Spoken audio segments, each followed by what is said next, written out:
오늘도 커피 2잔 팔고 전기료 걱정이라니 한숨만 나온다. 우리 빵 가게도 빵 3개 팔고 밀가루 값 올라서 속이 타들어가네. 가격을 올리자니 손님 발길 끊길까 두렵고 그대로 2잔이 적자가 눈덩이야. 그러다 몸만 먼저 고장 나겠지. 가게 내놔도 안 팔리고 진짜 미친다. 미쳐. 하! 진짜 밥 먹고 살기 힘드네. 장사해서 세금 내면 마이너스야. 안녕하세요. 64 현역 교수 이민호입니다.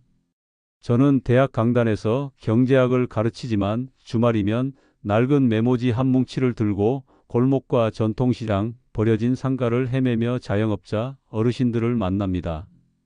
30년 넘게 가게를 지켜온 분도 있고 퇴직 후 한두 해 된 분도 있습니다. 그분들의 표정에서 우리 세대가 겪는 현실을 생생히 읽어왔습니다. 오늘 그 이야기를 들려드리려 합니다. 이야기가 마음에 닿는다면 영상 하단에 있는 구독과 좋아요 버튼도 살포시 눌러주시기 바랍니다. 작은 클릭 하나가 저와 여러분을 더 자주 만나게 해주고 지친 가게 사장님께는 한 줄기 위로가 됩니다. 작년 늦가을 마포구의 한 붉은 벽돌 건물 1층 유리문에 임대라는 흰 종이가 붙은 채 석 달을 버티던 공간에 불이 켜졌습니다. 4평 남짓한 카페였습니다. 주인장은 나이 80에 가까운 남편 대신 커피 교육을 받은 82 김춘자 어머님, 그분 옆에서 주문을 받는 건 66조카 며느리였습니다. 메뉴는 아메리카노와 고구마 라떼 2가지만 적혀 있었지만 첫 주에는 줄이 문 밖까지 이어졌습니다. 동네 사람들 모두 새로 생긴 예쁜 카페라니 하며 호기심에 들렀죠. 그런데 한 달이 지나고부터 손님이 뚝 끊겼습니다. 이유를 찾아보니 2가지였습니다. 하나는 원두값이 작년보다 거의 2배 가까이 오르면서 가격을 1,000원 올릴 수밖에 없었는데 바로 옆 대로변에는 체인점 커피가 같은 값에 용량까지 훨씬 많았다는 점이었습니다. 다른 하나는 배달앱입니다. 젊은 손님들이 포장보다 배달을 선호하다 보니 주문 앱에 카페를 등록했더니 한 잔 팔 때마다 3잔 돈이 나갔습니다. 마케팅 노출비, 플랫폼 수수료, 카드 수수료까지 합치면 실제로 남는 돈은 800원 남짓이었다고 하셨습니다. 하루 10시간 문을 열어도 순이익이 15,000원, 전기료만도 못한 날이 이어지자 결국 김춘자 어머님은 새해 첫날 눈물을 글썽이며 문을 닫았습니다. 아직 원금도 못 갚았는데 폐업하면 대출을 한 번에 상환해야 해 임대인을 설득해 전대 형식으로 넘겼지만 그나마 권리금은 한 푼도 건지지 못했습니다. 지방은 더 처참합니다. 대구 동성로에서 35년 동안 작은 제과점을 운영했던 오이승 사장님 사례가 그렇습니다. 20살에 제빵 기술을 배워 직접 빵을 굽고 아내는 계산대를 지키며 2 아들을 대학까지 보낸 분입니다. 코로나 때는 버팀목 자금 덕분에 직원 월급을 겨우 유지했는데 감염병이 끝나자마자 밀가루 값이 1년 새 30%가 올랐고 설탕과 유지류도 동반 상승했습니다. 제과점이니까 배달앱을 크게 쓰지 않는다고 안심했지만 막상 주변 대학생들은 빠르고 편한 배달 전문 디저트를 주로 주문했습니다. 매출이 반토막이 난 상태에서도 전기요금은 올 여름 3번이나 고지서가 재발송될 정도로 치솟았고 직원 최저임금이 오르자 결국 2명을 내보내고 부부가 새벽 4시부터 밤 10시까지 일했습니다. 그렇게 맞은 작년 겨울 거리에 인파가 드물어지자 하루 매출 20만 원을 넘기기 어려웠습니다. 실제로 오 사장님 부부가 가진 빚은 6종류였습니다. 시설 개선 명목으로 받은 중소기업진흥공단 융자, 정책자금 대출, 카드 캐피털, 제분회사 외상, 심지어 전기요금 카드 할부까지. 원리금 균등 상환 3년짜리라 한 달에 상환액이 500만 원에 육박했는데 매출이 줄어드니 연체가 시작됐고 신용도가 추락하면서 신규 대출은 막혔습니다. 폐업을 결심했지만 6가지 대출을 한꺼번에 갚으려면 3억이 필요해 발만 동동 굴렀고 결국 자녀에게 손을 벌렸습니다. 큰아들은 지방 공무원이라 당장 도움을 주지 못했고 서울에 사는 둘째가 전세 자금을 빼주겠다고 했으나 어머니는 눈물로 만류했습니다. 그래도 버티자니 몸이 못 이겨 지난달 심근경색으로 쓰러졌고 지금은 병원에 계십니다. 가게는 일단 문이 닫혔고 가스와 전기는 직권 해지 상태입니다. 연세 지긋한 시청자께서도 퇴직 뒤 자영업을 꿈꾸고 계실지 모릅니다. 저에게 상담을 오시는 분들 열에 7은 퇴직금으로 작은 가게 하나 내고 싶다고 하십니다. 그러나 눈여겨보셔야 할 것이 있습니다. 통계청이 밝힌 최근 수치에 따르면 자영업자 넷 중 셋은 한 달 순소득이 100만 원도 안 됩니다. 열심히 일하면 또 오른다는 희망은 과거 이야기입니다. 배달 플랫폼이 상권을 삼키고 홍보비와 수수료가 하천을 잠식하는 구조에선 뛰어날수록 더 달립니다. 어르신들께서는 일손이 느리고 디지털 기기에 익숙하지 않아 더욱 불리합니다. 실제로 저는 작년 여름 강릉 주문지랑 인근에서 작은 회 국수를 팔던 최진섭 어르신 부부를 만났습니다. 퇴직 전 고속버스 기사였던 최 어르신은 젊어서부터 회 국수 한 그릇에 남다른 애착을 가졌고 은퇴 후 고향으로 내려가 가게를 열었습니다. 손맛이 좋아 시작 한 달 만에 지역 방송에도 나갔고 손님이 넘쳐났죠. 문제는 관광지 특성상 손님이 몰릴 때와 비어 있을 때 격차가 극심하다는 것이었습니다. 성수기가 지나자 하루 20그릇도 팔기 어려웠습니다. 매출이 없으니 변동 지출은 줄었지만 고정비가 그대로 남았습니다. 냉장쇼 케이스 할부와 보증금 융자, 여름철 에어컨 전기료가 발목을 잡았죠. 특히 카드 수수료가 적어 보이지만 합하면 연간 매출의 5%가 훌쩍 넘었고 여기에 해변 홍보용으로 찍었던 온라인 광고비까지 부담하니 적자를 기록했습니다.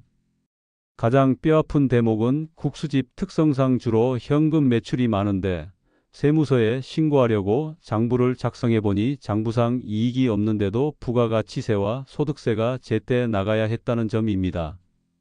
세금 체납이 시작되면 신용카드 결제가 막혀 손님도 못 받게 됩니다. 결국 최 어르신은 올해 초 장사를 접고 모든 설비를 중고로 처분했는데 당시 들인 돈의 3분의 1밖에 건지지 못했습니다. 지금은 횟집에 1일 아르바이트로 나가며 노후를 이어갑니다. 받아보며 국수 말아 드시면 행복할 줄 알았다며 어르신은 어깨를 떨었습니다. 이런 씁쓸한 사례만 있는 건 아닙니다. 저는 성남 야탐역 골목에서 작은 국밥집을 운영하며 기적적으로 살아남은 박금자 여사님도 기록했습니다. 비결은 아주 단순했습니다. 첫 번째로 메뉴를 딱 2개로 줄였습니다. 돼지국밥과 들깨 수제비뿐입니다. 재고 관리가 쉬워 폐기율이 거의 없었고 원가를 정가 대비 30% 아래로 묶을 수 있었습니다. 두 번째로는 동네 주민 대상 선결제 시스템을 마련했습니다. 7장 식사권을 미리 사면 1장을 덤으로 주는 방식입니다. 덕분에 현금 흐름이 안정돼 배달 앱에 의존할 필요가 줄었고 카드 수수료도 넘어섰습니다. 세 번째로는 노령층 고객 맞춤 서비스입니다. 국밥을 주문하면 혈당 지수를 고려한 잡곡밥과 소금을 빼고 끓인 맑은 국물을 따로 내어드립니다. 맛은 담백하지만 건강을 중시하는 어르신들 입소문을 타서 정오부터 2시까지는 좌석이 비지 않습니다. 이 세 가지를 지키자 매출은 대인배 수준은 아니지만 부부 둘이 살림하고 원리금 갚고도 달에 300에서 400은 순수익으로 남았습니다. 박 여사님은 작아도 내가 통제할 수 있는 범위 안에서만 욕심을 냈더니 숨통이 트였다고 말합니다. 지금 이 영상을 보시는 어르신 가운데 아직 회사를 다니신다면 저는 한 목소리로 권하고 싶습니다. 장사가 좋지 않은 시기에는 창업을 늦추십시오. 우리 같은 시니어가 가진 강점은 경험과 인내, 약점은 디지털 적응력과 체력입니다. 시장이 거칠게 요동칠 때 약점이 더 크게 드러납니다. 만약 정말 창업을 피할 수 없는 사정이라면 대출 없이 가능한 최소 규모로 시작해 보십시오. 치킨집보다는 닭강정 작은 포장 매대, 카페보다는 드립 커피 리필 스탠드처럼요. 그리고 필히 세무장부를 매일 적고 하루 매출이 반토막 나더라도 한 달 동안 원인은 무엇인지 손수 기록하십시오. 의사 선생님이 차트 없이 환자를 볼 수 없는 것과 같습니다. 장부 없는 장사는 어둠 속 걷기와 같습니다. 배달 플랫폼 이야기도 빼놓을 수 없습니다. 플랫폼 수수료는 앞으로도 내려갈 가능성이 거의 없습니다. 주문한 건 2만 원이 넘지 않으면 오히려 적자라는 계산이 나옵니다. 그래서 살아남은 몇몇 어르신 사장님들은 배달앱을 과감히 끊었습니다. 그 대신 일정 반경 안에 직접 배달을 합니다. 담백하게 말하면 작은 손수레에 국수통을 담아 다니거나 전동 자전거로 커피를 나르는 방식입니다. 번거롭지만 앱에 꼬박꼬박 나가던 수수료만큼 손에 남습니다. 젊은 손님들은 빠른 배달을 선택할지 몰라도 우리와 같은 세대의 손님들은 전화로라도 친절하게 받아주는 가게에 마음을 줍니다. 그것이 이른바 관계형 장사의 힘입니다. 제가 현장에서 관찰한 또 다른 생존 전략은 공동구매입니다. 평택에서 반찬 가게를 하는 서정임 여사님은 동네 5가게와 공동창고를 운영합니다. 김치 대량 발주, 고춧가루 직거래, 플라스틱 용기 공동구매로 원가를 평균 15% 전략했습니다. 이 전략분을 가격에 모두 반영하지 않고 반은 소비자에게 할인으로 돌려 인지도를 높였습니다. 이웃 가게끼리 서로를 경쟁자로 보지 않고 같은 배를 탄 동료로 본 결과입니다. 한 계절 버티기 어려웠던 가게가 2바퀴 회전하고 3바퀴 돌아 드디어 장사가 안정됐습니다. 장사를 하다 보면 몸이 먼저 힘듭니다. 80 가까운 사장님들이 새벽 문을 열고 12시간 이상 서 있습니다. 그 체력 소모를 버티려면 시스템을 만든 뒤 본인의 일을 덜어야 합니다. 인력을 쓰기 어려우면 업무를 나누어야 합니다. 김치를 절여야 할 때는 인근 반찬 가게와 주방 설비를 시간제로 공유하고 포스기 정사는 대리 서비스를 불러 하루 1시간만 할애합니다. 그리고 무엇보다 중요한 것은 대출 상환 일정을 달력에 크게 적어 놓고 달에 한 번은 지인이나 가족과 장부를 점검하는 것입니다. 외로운 싸움이 괴로울 때 숫자를 보여주면 적어도 어디서부터 막아야 할지 방향이 잡힙니다. 마지막으로 우리 세대는 경제 불안이 곧 마음의 병으로 이어집니다. 매출이 떨어지면 기운이 꺾이고 꺾인 기운이 다시 매출을 떨어뜨리는 악순환이 시작됩니다.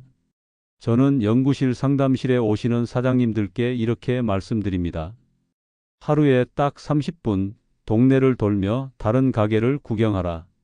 가격표를 눈으로 읽고 손님이 있건 없건 인사를 건네고 돌아오는 길에 은행 창구에서 통장 내역을 뽑아라. 그러면 적어도 시장이 어느 방향으로 가고 있는지, 나만 어려운지, 다 같이 어려운지 감을 잡게 됩니다. 시장을 읽으면 두려움이 덜하고 두려움이 덜하면 다시 아이디어가 떠오릅니다. 때로는 하루 매출이 2배 될 만한 기막힌 생각이 골목길 간판 하나에서 튀어나오기도 합니다. 이 영상을 보고 계신 어르신 여러분, 장사는 언제나 불확실합니다. 그러나 불확실성을 상식으로 바꾸는 방법은 있습니다. 숫자를 매일 기록하고 대출에 의존하지 않고 동네 상인과 손을 잡고 고객과 눈을 맞추고 몸을 너무 혹사하지 않는 것입니다. 그리고 무엇보다 시기를 기다려야 합니다. 지금처럼 원가와 수수료, 고정비가 동시에 치솟을 때는 공격보다 방어가 현명합니다. 제가 만난 100여 명의 생존자들은 모두 판이 좋을 때를 기다렸다가 조심스럽게 확장했습니다. 기다리는데도 용기가 필요하지만 그 용기는 쓰러진 뒤에 일어나는 것보다 훨씬 작은 힘으로도 충분합니다. 영상이 조금이라도 도움이 되었다면 구독과 좋아요 버튼으로 응원해 주시기 바랍니다. 여러분의 한 번의 터치가 노년에 새로 꿈꾸는 사장님들의 발걸음을 밝히는 등불이 됩니다. 오늘 정말 감사드립니다. 모두 행복한 하루 보내십시오.